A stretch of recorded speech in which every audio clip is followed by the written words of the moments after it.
दोस्तों स्वागत है। बेंगलुरु में जॉब करने वाले अतुल सुभाष की सुसाइड की स्टोरी ने सोशल मीडिया पर लोगों का गुस्सा फूट फूट कर आ रहा है। मरने से पहले कई पन्नों के नोट्स अतुल सुभाष ने लिखे हैं। अतुल की वाइफ के बारे में सोच के आप यह कहोगे कि कोई इंसान कितना घिनौना और लालची हो सकता है। इस नोट में अतुल ने अपने बेटे के बारे में भी लिखा है, जिसे पढ़कर आप यही सोचोगे कि काश कोई अतुल की उस टाइम पर मदद कर पाता, और जब वो अपने बेटे से मिलने के लिए भी रो रहा था। लेकिन ये सब बातें अब सोचकर दुखी होने के अलावा कुछ नहीं रहा। लेकिन ऐसा क्या हुआ था कि अतुल को इतना बड़ा डिसीजन लेना पड़ा कि उन्होंने अपनी जिंदगी ही खत्म कर ली। आइए एक बार उनके केस पर नजर डालते हैं। अतुल बिहार के समस्तीपुर जिले के रहने वाले थे। अतुल बेंगलोर में एआई कंपनी में जॉब करते थे। अतुल की 2019 में निकिता सिंघानिया नाम की लड़की से शादी हुई थी। शादी के एक साल बाद 2020 में उनके एक बेटे का जन्म हुआ था। अतुल ने अपने सुसाइड नोट में बताया कि उसकी पत्नी निकिता उससे हर बार फंक्शन में जाने के लिए नई नई साड़ी और गोल्ड सेट की हमेशा डिमांड करती रहती थी। पिछले बीते सालों में अतुल ने अपने ससुराल वालों को बिजनेस करने के लिए 20 लाख से ज्यादा रुपया दिए थे। अतुल ने बताया कि निकिता की मां का दिन में 4 से 5 बार फोन आता था निकिता के पास, जिसमें उसकी मां उसके ससुराल वालों के खिलाफ हमेशा भड़काया करती थी, और अतुल के हिसाब से यही मेन वजह थी जो उनके घर परिवार में आए दिन झगड़े का कारण बनती थी। अतुल ने कहा कि मेरी वाइफ और उनके घर वालों की डिमांड आए दिन बढ़ती जा रही थी। 2021 में जब मैंने निकिता के घर वालों को पैसे देने बंद कर दिए तो निकिता 1.5 साल बाद ही अपने बेटे को लेकर घर छोड़कर चली गई। जब फिर आगे चलकर जब अतुल ने तलाक मांगा तो निकिता ने अतुल के ऊपर 9 अलग अलग केस कर दिए। अतुल की वाइफ ने जानबूझकर उसके ऊपर जौनपुर में केस दर्ज कराए, जिससे उसे आने जाने में काफी परेशानी हो। हालांकि वह जौनपुर में खुद भी नहीं रहती थी। उन्हें इन केसों की तारीख पर साल में 40 से ज्यादा बार जौनपुर जाना पड़ता था। अतुल की वाइफ ने अपने बेटे के मेंटेनेंस के लिए 40,000 रुपए की डिमांड की और अपने लिए 1 करोड़ की एलिमनी मांगी थी। जब अतुल ने उसकी सभी डिमांड को एक्सेप्ट कर लिया था तो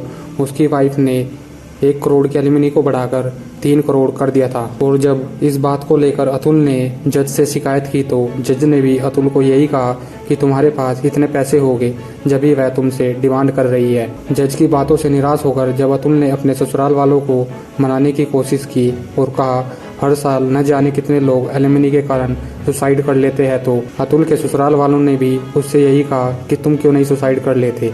जब अगली बार तारीख पर अतुल जौनपुर जाते हैं तो उनकी सास ने उन्हें देखकर उनसे केवल यही कहा तुम अभी तक जिंदा कैसे हो, तुम्हें तो अभी तक मर जाना चाहिए था। इस बात पर अतुल का जवाब था कि अगर मैं मर गया तो तुम्हारी पार्टी कैसे चलेगी।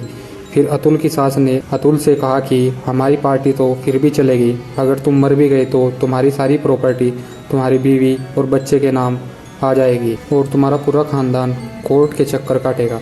अतुल ने बताया कि जब उन्होंने जज से इस मामले को सुलझाने को कहा तो जज ने भी अतुल से 5 लाख रुपए की डिमांड की थी, और जब मैंने 5 लाख रुपए नहीं दिए तो मेरी सुनवाई नहीं की। जब अतुल की कुछ भी हेल्प नहीं हुई तो अतुल ने अपनी बीवी और करप्ट जज से तंग आकर 9 दिसंबर को सुसाइड कर लिया। अतुल ने मरने से पहले 1.5 घंटे का वीडियो भी रिकॉर्ड किया था और 40 पन्नों से ज़्यादा के नोट्स लिखे थे। अतुल ने अपने नोट्स में भी यही लिखा था, मेरी अस्थियों को तब तक न बहाया जाए जब तक मुझे इंसाफ न मिल जाए, नहीं तो कोर्ट के सामने किसी भी नाले में मेरी अस्थियों को बहा देना। अगर आपने अतुल के उस 40 पन्ने के नोट को पढ़ लिया होता तो आपका कलेजा फट जाता और आप भी कहेंगे कि इंसान अपने सुखों के लिए किस हद तक दूसरे को परेशान कर सकता है। अतुल ने अपनी बीवी और परिवार को खुश रखने के लिए न जाने क्या क्या जतन किए। उसने अपने ससुराल वालों के हर काम में मदद की।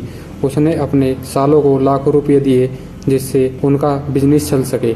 उसके पूरे परिवार को पूरा खुश रखने के लिए अतुल ने उनकी हर डिमांड को पूरा किया, और इतना करने के बाद भी उसने अपनी ही जान दे दी। उसे अपने बच्चे से भी नहीं मिलने दिया। उसके माँ बाप को बहुत बुरी तरह सताया गया। हमारे देश में कानून तो बनाया गया है कि महिलाओं पर अत्याचार न हो, लेकिन कुछ महिला उन कानूनों के फायदे उठाकर किसी भोले वाले लोगों की जान ले लेती है। जो कानून इसलिए बनाए गए थे कि औरतों से दहेज मांगा गया या उन पर कोई भी जुल्म किया गया तो उसमें उनकी जान बचा ली जाए, लेकिन अब उसमें बिना जांच किए ही पुरुषों को फंसा दिया जाता है। उसमें आदमियों को इंसाफ नहीं के बराबर ही मिलता है। हमारे देश में औरत और बच्चे को उनके डिवोर्स के टाइम कितना मेंटेनेंस देना है और कितना वे एलिमनी मांग सकती है, उसके लिए हमारे देश में कोई भी कानून नहीं बनाया गया है। जैसे इस केस में निकिता ने अपने बच्चे के लिए 40,000 रुपये और 1 करोड़ की एलिमनी की डिमांड की थी। फिर उसने आगे चलकर उस 1 करोड़ को 3 करोड़ में बदल दिया था। यह दहेज की आड़ में आदमियों के साथ लूटपाट है। हालांकि मैं सेक्शन 498 के खिलाफ नहीं हूँ, क्योंकि आज भी हमारे देश में 8,000 से ज़्यादा महिला हर साल दहेज के कारण मार दी जाती है। हमें ये भी ध्यान रखना चाहिए कि जो महिला दहेज का केस लगा रही है वो जेन्युइन भी है या उस कानून की आड़ में किसी आदमी को वह लूट रही है। कुछ कानून आदमियों के हक में भी होने चाहिए, जैसे अतुल जैसे बेबस आदमी को सुन सके और उसे न्याय दिलाने में उसकी मदद कर सके। लेकिन जब हम अतुल और उसके जैसे बहुत से केस देखते हैं तो हमारा औरतों के प्रति नजरिया ही चेंज हो जाता है। जहां निकिता जैसी औरतें आदमी को केवल और केवल पैसों के लिए यूज करती है और टॉर्चर करके उस इंसान की जान तक ले लेती है, वहीं सोशल मीडिया पर एक और औरत को वाहवाही मिल रही है जो अपने पति को कैंसर जैसे रोग से लड़ने में एक सच्चे पार्टनर की तरह मदद कर रही है। उस लेडी का नाम सृजना है।